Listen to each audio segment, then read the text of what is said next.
This week, I spent some time in Racine, Wisconsin, talking with folks who are doing their best to cope with the aftermath of a brutal recession. And while I was there, a young woman asked me a question I hear all the time. What are we doing as a nation to bring jobs back to this country?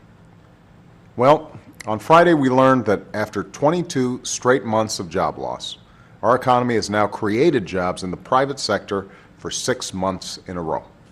That's a positive sign. But the truth is, the recession from which we're emerging has left us in a hole that's about 8 million jobs deep. And as I've said from the day I took office, it's going to take months, even years, to dig our way out. And it's going to require an all-hands-on-deck effort. In the short term, we're fighting to speed up this recovery and keep the economy growing by all means possible. That means extending unemployment insurance for workers who lost their job.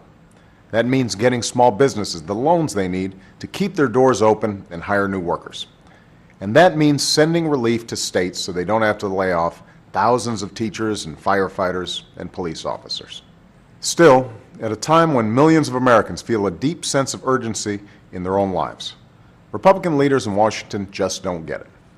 While the majority of senators support taking these steps to help the American people, some are playing the same old Washington games and using their power to hold this relief hostage, a move that only ends up holding back our recovery. It doesn't make sense. But I promise those folks in Wisconsin, and I promise all of you, that we won't back down. We're going to keep fighting to advance our recovery, and we're going to keep competing aggressively to make sure the jobs and industries of the future are taking root right here in America.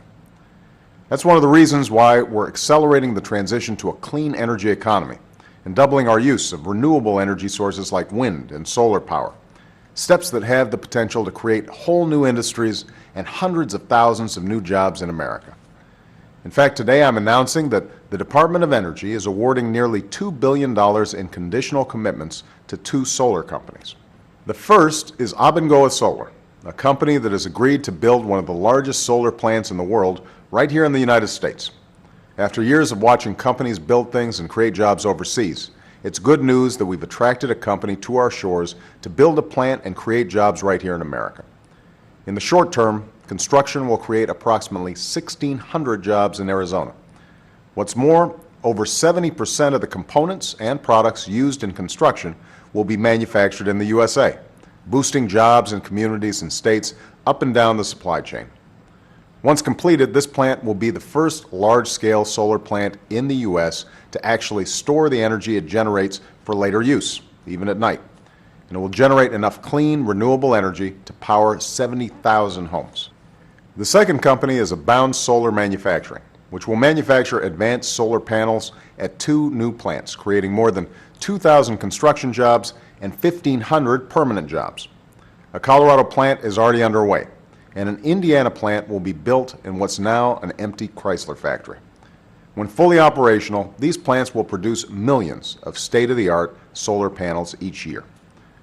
These are just 2 of the many clean energy investments in the Recovery Act. Already I've seen the payoff from these investments. I've seen once shuttered factories humming with new workers who are building solar panels and wind turbines, rolling up their sleeves to help America win the race for the clean energy economy.